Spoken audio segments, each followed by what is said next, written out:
Good morning, John. Good How's it morning, going? Bobby. Hey, Lots hey, to talk about today. man, a lot of news out today. I was thinking about some of the stuff that I was looking at this morning, and it's amazing how far we've come in the world of security around the cloud. You remember back in the day when we were selling servers with a firewall, hopefully mainly based on Linux, operating systems. And that was the extent, that and some form of antivirus on the server. That was the extent of security. And we were challenged because our customers didn't want to spend the money for a firewall and they used to use IP tables. Remember that? Never mind making it highly available or talking about resilience or anything like that. It's funny, with all the stuff in the news about cybersecurity related AI things. It made me think about the different eras of cybersecurity, right? The first era of cybersecurity was, how do we do perimeter defense? How do we prevent access? So you had to have firewalls, you had to have antivirus, you had to connect through a VPN. I even remember conversations explaining to people what a VPN was, doing network boundaries and things like that. And then, of course, cost has always been part of the conversation with that cybersecurity, right? Is what's more expensive? Is more expensive to prevent it and not have it, or to actually have a breach and then have to solve for it, right? If you remember, one of our teammates back in the day was explaining firewalls and VPNs. In order to get the message across, he whipped out a straw that he had for his drinks and he showed that to the customer on a video on WebEx and said, this is what a VPN is. I just died laughing with him. But it was a great visualization, right? Because think of the data flowing through the straw and nothing else can hit it. I think one of the things that has really changed is the strategic question about security was, how do we prevent every incident, right? How do we stop every incident from happening? And I think that now the more customers and prospects that I talk to, I think that people understand that incidents are going to happen. The question is not so much, how do I stop every incident? Evidently, we want to stop as many as we can, but how do we contain them, continue operating, recover from it, and then learn when an incident occurs, right? So, in my opinion, we had these three major eras of cybersecurity. I'm wondering what you feel. The old first era was that, creating perimeter defense, let's block everybody from coming in. Castle and It- moat. yeah, it was very, focused on equipment, firewalls, IDS, that kind of stuff. And then as things evolve, and I think that we have to have access to even more data, more content, and more stuff, then it moved into identity security, zero trust. So anything that had to do with MFA or, privileges or, endpoint detection, which many customers that we're talking to are not even there yet, right? And just like with insurance, you better have it when you need it, because Yeah. otherwise it can cost you a lot more. But Yeah. with all this stuff that is going on now, especially with the advent of AI, I think that conversation is changing to cyber resilience rather than cyber security, right? Yeah. Is That brings up a really good point. I mean, through the different phases that we've seen over the years, the second big phase was really about identity. Okay. Because what was happening is people became more involved in social media. There were a lot of scams out there to be able to capture your personal information, right? And in that, people were inadvertently handing the keys to the castle through these platforms. And in addition to that, you had phishing emails that evolved, right? And now they're being, mass reproduced at a rate that's just incredible because of AI being used for something nefarious to do that. The one thing that we forget in cybersecurity is that there are people involved. There are human beings that are in the middle of all of this. And all it takes is a person inadvertently granting access by some methodology to somebody that shouldn't have access. that's one thing. Now, what's happening with AI right within the last week or so, we've seen OpenAI and Anthropic both come out with statements that, by the way, our AI engines have basically gone out and breached companies inadvertently. Well, okay, that's a little different than, a group of hackers that are spawning agents to intentionally do this, right? Yeah. Because what winds up happening is that's orchestrated.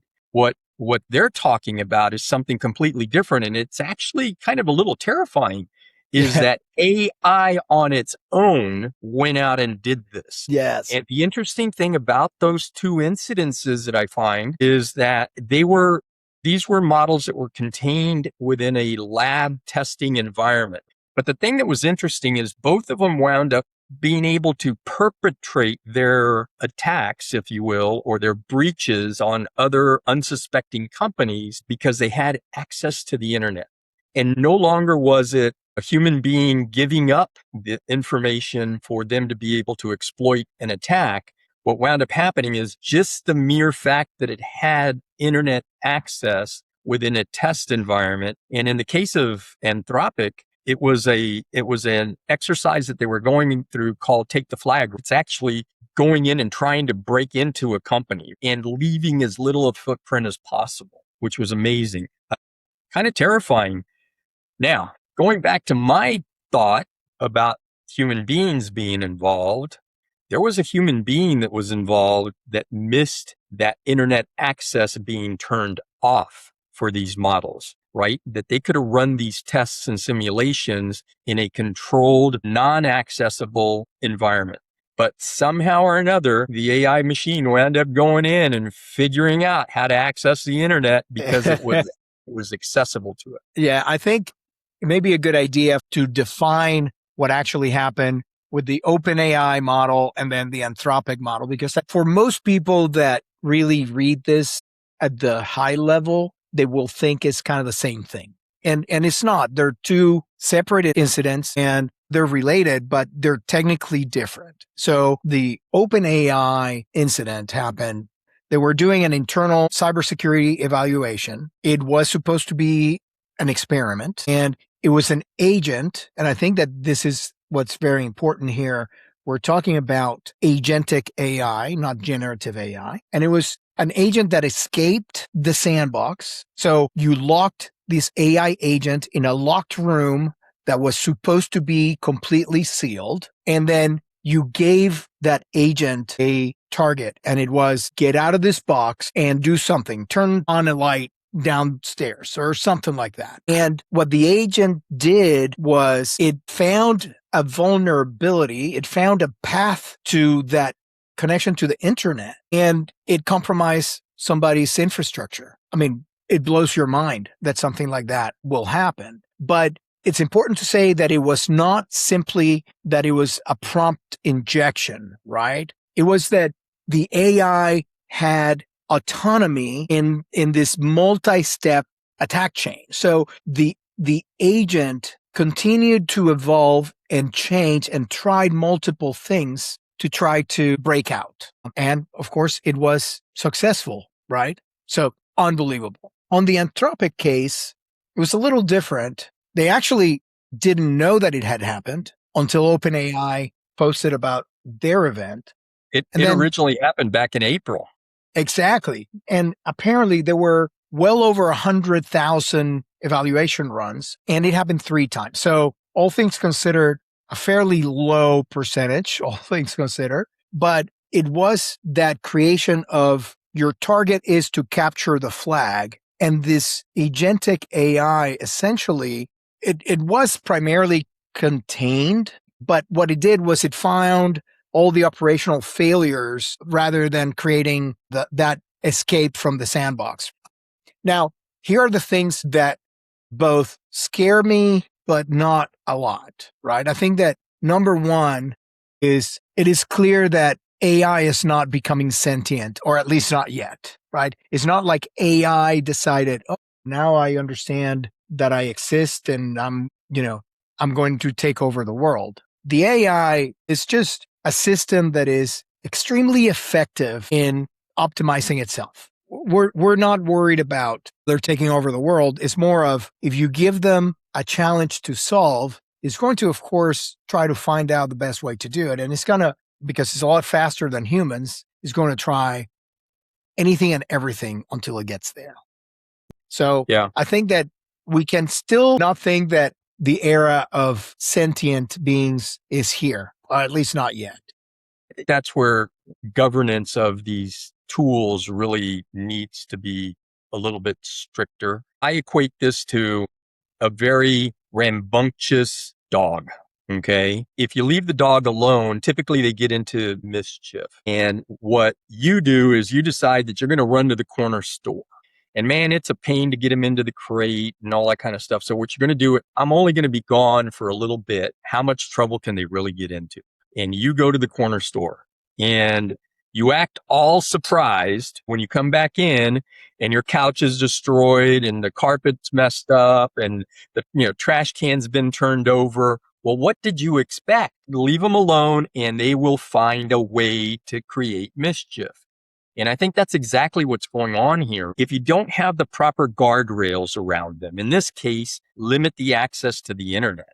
You don't need to stop the testing of whatever you were testing from a security perspective. If you wanted to see, can it think, evolve, and seek out a goal? And if that goal is to capture information from a company and leave a little bit of a footprint or no footprint at all, and do it automatically rather than having people trying to hack in to discover those vulnerabilities and then make patches for those vulnerabilities. What winds up happening is if you don't set the guardrails, well, whose fault is that? Is it the AI model, okay, that is being used for the execution of these tests? Or is it the human beings that didn't really think about it, okay? Exactly. And where do you put the blame on this? Okay. Where do you point the finger to? Just imagine if you're one of the companies that wound up getting hacked. Okay. What would you do? What would you be looking for? Yeah. Well, Okay. I discovered a new vulnerability within my environment that I need to go ahead and protect myself against. But how do we prevent this from happening again? Okay. exactly. It's kind of funny to me, I think that the biggest concern here is, the agent's autonomy, Mhm. right? And, I think no expert is worried about a chatbot. Okay. I think that, or they're less worried about a chatbot. I think that what they're worried about is AI systems that have not only a high level of autonomy, but also not clear guardrails. So it's not just the AI model that is the problem, is the agent, the access to the tools, the access to the credentials, and that combination that needs to be controlled. I was talking to a CISO friend of mine, and what he said is, it doesn't look necessarily as a new problem. Mhm. The problem is a surprisingly familiar problem that all security people deal with. And it is, it looks like another privilege workload that wasn't clearly protected or defined, right? So, I think that most CISOs that I've talked to about this, I mean, they, of course, are concerned about the human factor and things that can fall through the cracks because of humans' inattentiveness. But, they're definitely looking at how to control privileges, work on a zero trust kind of framework, segment network, making sure that the sandboxing is what it needs to be and be locked. So they need to treat these AI agents as highly privileged service accounts, right? And I think that that's gaining a lot of traction as of late. So I did a little experiment of my own. I wanted to find out, the whole question of this is, can AI stop itself from doing this? Okay. So, and the answer is not in the true sense of policing itself. Okay. The way humans can do that. Okay. But it can do a variety of different things and it can restrict its own behavior. And I think that has to be built into that system, right? It needs to be one of the foundational parts of that, right? That if you tell it that it's wrong to do this, okay, and in these two cases, it wasn't wrong for them to do what they were doing because they were told to do it, okay? They were instructed to do it. So what winds up happening is at the next level out, okay, while it's trying to escape from or capture the flag, what wound up happening is that there was no guardrail around access to the internet. The interesting thing about it is that, you know, in asking ChatGPT and Claude about being able to police itself, they both point to something that's kind of interesting, right? Is don't just take one model, okay? Don't just take one product. You have to take a look at whatever the AI agent is doing. What you need to do is check with another model, okay, another product that winds up being able to sanity check what the agent is doing or what the model is doing. I think that's real important. The other thing too is they also talked a little bit about in that response was being able to build in kill switches and circuit breakers and that sort of thing, right? So if it's starting to go down the path, what you don't want is you don't want a rogue process that you can't stop, right? So you need to Exactly. build those types of solutions into whatever you're working on. That's kind of it's kind of one of those notions, right? Is how do you stop a runaway train? Okay. Well, it's pretty difficult to do. Well, this is kind of the same thing. If you don't build in those safeguards from the get-go, what winds up happening is it's pretty hard to stop this process. So those are some of the things that they came out with. I think the other part of it is they spoke a lot about, the responsibility of people that are using these models to make sure that they have the appropriate guardrails, not only to protect their models, but more importantly, to protect other people from and other companies and other entities from their model and making sure that there is reliable AI governance policies within organizations that have been vetted and tested. It's not just something that you write, pages of and put into a book and it sits on a shelf forever. It's things that need to be revisited and updated and corrected over time. And it should be something that, anything that you're developing within AI needs to have that kind of governance around it, right? What are the limitations? You know, what is it that we want to accomplish and what are the limitations and how far are we willing to extend it, right? Those are some of the topics that you need to be, consistent with. So it's interesting. I found one thing interesting. It's, what, don't just trust one model, go and test with other models, right? To see if the first one was doing things that are, sane to do. And the other part, I mean, the whole notion of having kill buttons and circuit breakers, something that we didn't necessarily think about much, right? We always, all of our devices that we use have on off buttons. Why wouldn't this? Correct. Well, listen, I think that this also, it reminds me of a story. I don't remember which was the group that I heard interviewed about this problem. Different industry, different era, back in the 80s. And it was a hip hop group that made it huge. I just can't remember the name of the group, but there were two guys, rappers and stuff. And what they were explaining was that when you make it big and you have your agents and you have your lawyers, they ended up getting robbed of all their money. And what they said that they learned was that they had to have lawyers and they had to have another set of lawyers to look at what the lawyers were doing to make sure that they were not getting taken advantage of, right? So, but how do you imbue a moral compass on an artificial intelligence that by definition just wants to complete a task or an objective, right? And I think, what would worry me the most based on what I've read from some of the experts that are looking at this is not necessarily the specific hacks that happened, but rather what is revealed by those hacks, right? That you have to assume that in the future, they're going to be given access to cloud consoles, to Kubernetes, to ServiceNow, to GitHub, to, identity systems. So how do you create governance to manage that? It's becoming an identity, an infrastructure problem, not just a, guardrails, quote unquote problem, right? So Yeah. I how think do you fix it? that's a good topic for maybe another conversation, is really the whole notion of, how do you govern these things, right? I'm sure that there are some people thinking that, what, these things can be self-governed. Okay. We can go in there and add all of these guardrails to it and trust the AI agent to govern itself based on what we have told it. I'm not so sure. Okay.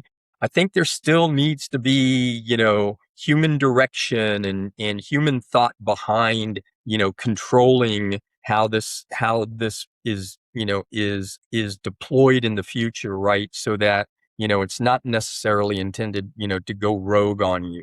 So I think that's a great topic for another conversation. But yeah, I'll tell you what, man, if I go back in and take a look at, the days of, can I sell you a firewall instead of you using IP tables, to talking about, a process that is self-determining. It winds up iterating on its own. It winds up finding a way to solve a problem that, was instructed to solve, and will go to all lengths to do that. Okay. And then, by the way, if it's exposed to the wild, it's out there and it's going to go and accomplish its mission. It's interesting times, man. I tell you, I'm thoroughly enjoying this. It's a crazy world we live in, and I'm glad to be living in it. I think you and I have gone through all these different cycles Yep. in technology where the newest thing is the biggest thing, right? We lived from, everything needs to be on-prem to be secure, to moving to managed hosting, which was dedicated servers was the only way to be secured. I remember having a hard time explaining to people what managed hosting was. Then the coinage of cloud and sad to say that we both are older than the term cloud. And then I remember having a t-shirt that says the cloud doesn't exist, it's just somebody else's computer. Yeah. But here are a couple of things that still give me comfort, right? I don't think that AI is out of control. I think that it's just highlighting that we need to figure out that there are areas that we need to control.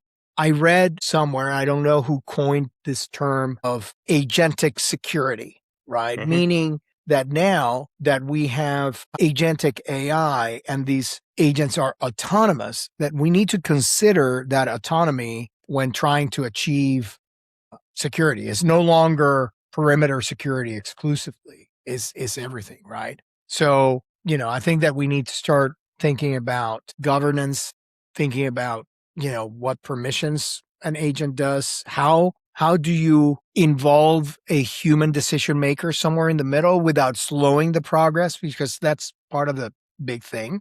But, it's one of those, now we have to move beyond AI is risky, right? And we need to talk about how do we control it and how do we make it as secure as we can. Yeah. The there's always been, being in the cybersecurity space as long as I've been in, the thing that's always gotten me is that, if you know where the attack is coming from, why don't we go back and attack them, right? Well, we got to be cognizant that there may be tools to do that in the near future, because if it's agentic security, and agentic security isn't just about hardening your environments, okay, and your applications and protecting your data. It's also about, how does it stop, attacks from happening, right? If you're under attack, how does it stop? Well, it throws up, a DDoS mitigation, whatever the case is, right? But I think there's an opportunity to shut it down further downstream, further away from you, by causing issues from where the attacks are coming from. Now, granted, a lot of these attacks are not coming from, nefarious organizations that have, dark dark data centers and all that kind of stuff, right? That you can attack their servers. They use a lot of public infrastructure to do that. But the bottom line is that I think what's going to wind up happening is just like there was a speed to break out, okay, in these instances, I think there's going to be a speed to remediate, and not remediate by just correcting the vulnerability that you're currently, have exposed, but more importantly is to discover what, bad actors are doing way earlier than and by that preventing them from attacking on a mass scale. So anyways, I think there's an exciting future, okay, in cybersecurity that is going to have AI as a part of it. It's going to be a big part of it. Right now, AI Huge. and security is really taking a look at, the types of things that you wind up seeing in a scene, right? Which winds up, being all the alerts that are coming through and, categorizing them properly into the right severity level, remediating those that are of the highest severity level, protecting, the infrastructure from potential additional, east-west movement of a particular attack. I think AI is doing that today.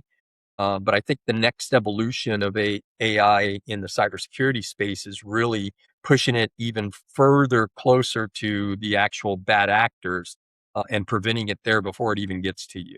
There are tools today that are very similar to that, but they're actually just tools to stop certain types of attacks. My thing is in the discovery of what's going on. Okay. If they're using AI to launch, it's discoverable by AI to figure out how they're launching, right? And what types of attacks they're going to be deploying. So I think it's going to be a cat and mouse game, good, the good AI agent of cybersecurity versus the bad AI agent of the hacker. Okay. There's you going to be you a battle you royale. you have to keep building a better mousetrap, right? Yeah, And also maybe using smoke and mirrors to trap the mouse in the wrong place, not the right, that's right. or the place where they can do the least amount of Damage. That's damage. right. Yeah, I think it's going to be interesting. There's a lot of cool technologies today that we have in cybersecurity, right? Deceptive environments, right? That are set out as honeypots to attract attackers to see what kind of exploitation, they're going to be launching. And in addition to that, understand where that attack is coming from and be able to, block that. All of that really is, starting to see AI in those fields. I just think that eventually AI is going to replace, the human being that actually is having to, do the investigative work behind all of that. It's going to be interesting. Exactly. I think we're living in a kind of a very interesting time. And like I said, it's a crazy world out there. I'm just glad to be living in it. Well, you know, you certainly have to keep reading and keep learning about this stuff because Yeah. it changes by the minute. And But the other it's thing is we have to discern whether it's real or not. Okay. Because there's a lot of misinformation that's out there too. So that adds a little bit of complexity to it. which brings me to a point that I wanted to talk to you about. And it was I've talked to some people that have had a level of cynicism about talking about whether these AI issues are real or if they are a marketing ploy to tell people, look, our AI is so powerful that it even, went outside the sealed box, right? Yeah. So here's he and if look, I've heard the same type of thing, right? That's not real. That's just a way of getting their brand out there. Look, these companies are big enough, right? And they have a lot of people that are using their tools available to them. My thing is that when I take a look at something that has caused a breach, okay, who are you selling that to? Are you selling that to the, people that want to buy your product to use to improve their environments? Probably not. What you're advertising that, hey, my tool can be used in a nefarious intent. And, now you have more hackers and bad actors coming to your tool. Is that what you want to do? I don't think these companies want to do that. So I don't think it is a good marketing tactic, even though the adage of, any news, good or bad, is, good for business. Not necessarily in this case. I think people are already, the general public is already leery of AI, that it's coming after their jobs, right? And, the people that are working in companies that are going to wind up being, AI enabled, okay, their roles are going to be AI enabled. I don't think AI is necessarily going to replace everybody's roles. I think a lot of people are going to be using AI to help them do more. It's all about productivity. And those folks, the people that are already leery that are going to be using this, okay, are going to be even more skeptical about it. So I don't think this is a great marketing ploy. So I would say I don't think that's real. I agree with you also, but it is a provocative thought, right? It I mean, is. It is. listen, there have been some stories that have come out in the past where things were plants or whatever, maybe, right? I also I don't think so, but I think that we need to treat it with a certain level of skepticism, right? The thing is, kind of still on the AI topic, but shifting gears a little bit, since you talked about people talking about, is AI coming for your job? What are the things that AI are going to be used for, et cetera? I think that this is another one of the areas outside of these AI hacks that CISOs and technology leaders have to look at is, this concept of the shadow AI, kind of Hmm. similar to shadow IT. Yep. And what are people utilizing AI for? Is that following, the security measures that are in place? I was reading a report, and it was a report of a survey that was done in 2025, and the report said that 67%, I don't remember a lot of the details, but these numbers stuck in my head. 67% of the people that were surveyed said that they are using AI in their daily jobs to do something. Now, what that is was not very clear.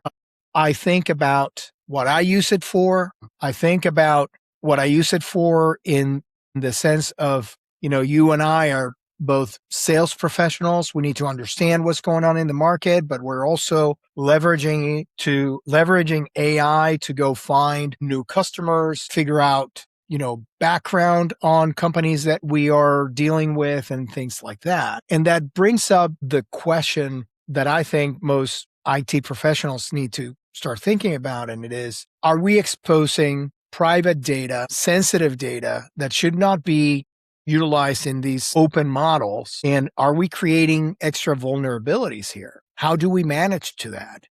Yeah. And, of course, there is a bandwidth of how much room do you give somebody to use some of these tools? And then where does it stop? So it's interesting because I when I signed up for a free account for Chat GPT, and the free account originally for Claude and all that kind of stuff, and that's been a long time ago. What winds up happening is that I was very careful, okay, with trying to put any personal information into my prompts, right?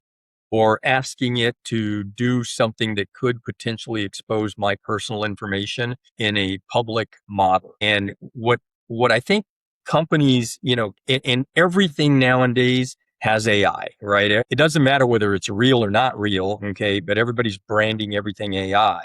What winds up happening is that I think companies need to start bringing something back, right? I don't hear much about it anymore, but do you remember what AUP used to be back in the day? Okay.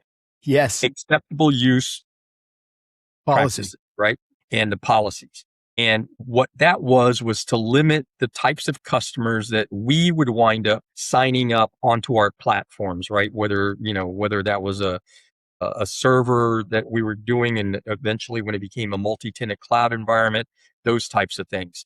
Those acceptable use policies extended to their employees. Well, I think what has to happen is, because the potential for data loss by having these, AI tools available to us through everything that we're using, right? I mean, you look at HubSpot, you look at, Salesforce, they all have AI components to them now. Take a look at Canva. Canva has AI availability to it. You look at Zoom Info, you look at Apollo, you look at all those types of sales related use cases for those applications, they all have a AUP needs to be developed for, each one of those. What is it that you can use it for and what can you not use it for, right? What kind of data can you expose to it and what kind of data you shouldn't expose to it, right? And then in addition to it goes in with employee training to make sure that people are adhering to they know what the company's policy is, and they get trained on it and they get retrained on it. But there's a famous saying in the military, and it's permeated IT also. You can't expect what you can't inspect.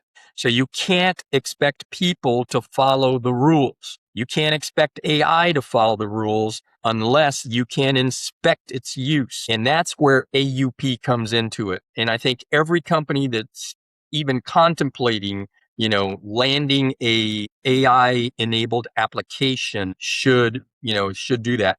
First off, go and ask your employees, hey, what AI tools do you use? Right? And they're going to come back with probably a horror show of different tools that they use on a daily basis. And oh, by the way, they're probably exposing your company's data to. That is exactly right. Yep. And That is exactly right. That's the shadowy part of, the shadow AI thing, right? It's everybody's using it to help them do their job. Everything from writing emails and setting appointments and searching for contacts and identifying, the ICP that you want to talk about for your company's products and all that kind of stuff. Well, how does it generate an ICP if you don't go in there and expose company information, right? These are the products and services that we sell. This is what we do from a security. It's probably on your website, but it's still company data. Yes. And even more scary, the people that are loading customer lists, expenditures, things of that nature that may become exposed.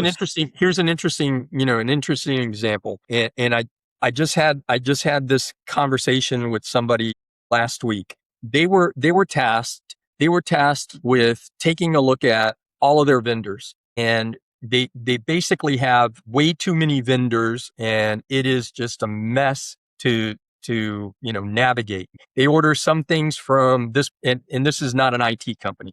They order some products from this company, and this other company has those same products, but they're slightly more expensive, so we're not going to order from them, but we get these things over here. And it has become a nightmare to manage. And the other thing is that when you're looking for where you buy a product from and you blast it out to 10 or 15 different vendors that are going to provide you pricing on it, how do you keep track of all of that? What's the latest quote that I got from these guys? I sent my product requirements for the next quarter, and I sent that to 35 different companies, and I'm waiting on the results. And how do I synthesize all that and everything else? And they're using ChatGPT to do all the analysis on it. By the way, there was a lot of personal information on those documents that they were submitting to ChatGPT to go in and do the analysis on. That's now exposed. So if we're so concerned about data leaking on one side, we're not concerned about data leaking on a tool that's supposed to be helping us. Yes, we should be. And as a company, there should be a set of rules and guidelines and policies around what can and cannot be exposed. That's it. Well, John, it's almost been an hour that we've been having this great conversation. Yeah. I've enjoyed it. It's Me too. An interesting topic. We've kind of spanned, the whole, back then and this is now type of thing. I think that's kind of interesting to look back. Brings back some great memories. I tell you, some of those early days were, I equate it to the wild, wild west. It was fun. Yes. It's fun in a different way today. It's fun because of the technology that we have available to us and the applications that have been developed in our industry, the hardware that's running, the plumbing of hosting, right? We used to talk about that. We're kind of like the plumbing company of the IT world.